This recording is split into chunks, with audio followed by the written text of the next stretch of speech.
So Git and GitHub are two different things. First of all, what basically Git does is that Git basically takes care of different versions of the code. So over here we are seeing version A, version B. So what Git will do is that it will keep the code of all the versions inside itself without wasting extra space. So over here, if this code, that is version A, takes 200 MBs and version B takes 210 MBs, and let's say that both of them are sharing 150 MBs of code, then the total space which would be allocated in the most efficient way would be 150 plus 50 plus 60. That is going to be 260. So that is how Git is going to store this versions. Whereas in case of proper version controlling, we would require 410 MBs because we are trying to use version control of our system only. But if we use Git, then we are going to use the version control of Git and it is going to use only 260 MBs of data. Okay, so this is how we can cut down on data storage and we can also improve on how versions are getting created. So if we talk about it, Git technically stores the data as versions, or should I say as commits. So it technically writes commits, COMMITS, and then it writes some ID. Okay, so every commit has a unique ID. Okay, and over here, Git will have this information of what was done in this commit ID. So every commit is basically the user saying that this is one version of the code. That's basically that much only. So now let's go ahead and see how Git is basically going to work. First of all, we need to install Git on our system. So we will open a new tab in Google Chrome and we will write Git download. When you see Git download, you will come to this first link, gitscm.com. So click on this one.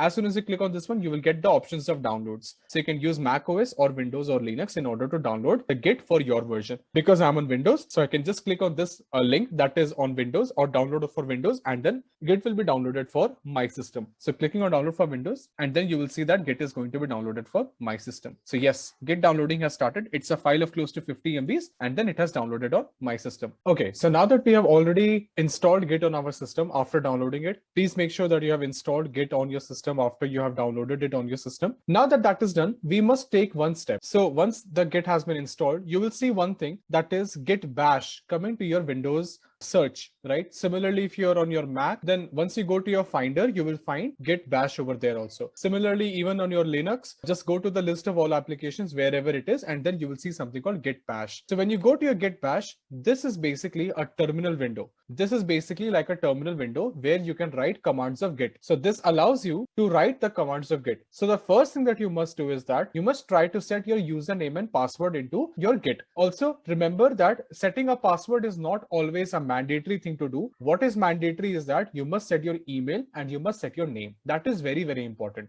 Let us go ahead and set our name first. So I will go ahead and write Git, then I will write config, Git config, then I will write dash dash, and then I will write global. Then I will write user.name, and then in double quotes, I will write my own name. So I will write Shantanu Shubham, which is my complete name. I will then press enter, and now my configuration has been updated with my name as Shantanu Shubham. Now the next step that you must take is that you should try to update your email address as well. So whatever email address that you're going to use, it is going to play a major part because your email address should be that email only which with the help of which you have created your GitHub account. I know that we have not created GitHub account just yet, but we will be creating a GitHub account just after this one. So let me just write my email with the help of which I am going to create my GitHub account. To write that, I will write git, then I will write config, then I will write dash dash, global, then I will write user.email, and then in double quotes I will write my email. So the format of email must always be like this. In double quotes you must write email@email.com. So in this case I will write my own email. So my email is this one. So I have written my own email and I have pressed enter, and now my email has been registered. So now that this is done, the next step that we must take is we will be creating our own GitHub account. So for that I will go to my Google Chrome and I will go to this website called github.com. So here, as you can see, sign in and sign up, right? If you already have an account on GitHub, then you can sign in. But if you have not created an account on GitHub, then you can click on sign up. So as soon as you click on sign up, you will be asked all the relevant information about creating your new GitHub account. So you have to write your email.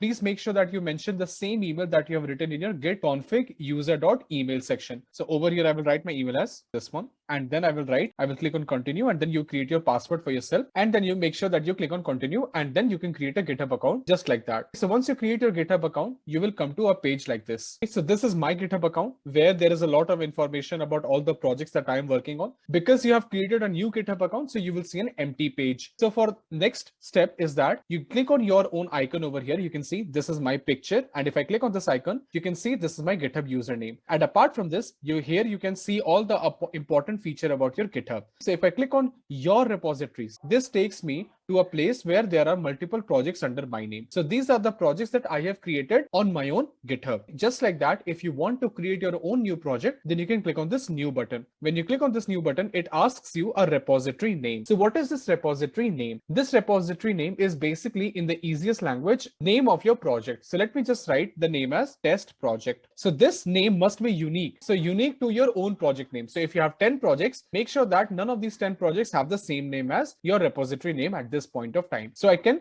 go ahead and create this repository. Now this is the next setting, that is public and private. So public basically means that anybody who has access to GitHub or anybody who has an account on GitHub should be able to see your code. Okay, so they will have the access, or they will have the ability to see which person has coded what and what is the code. So all of the things about your project will become public. Whereas when we talk about private, you cannot, or should I say that nobody else apart from those whom you permit will be able to see your GitHub repository. So you will have to specifically tell that which are the people who need to have access to this repository, and only then they will be able to see this GitHub repository. So now that we will go and click on this create repository button. So I click on this, and then you can see that it is going to create a repository for me.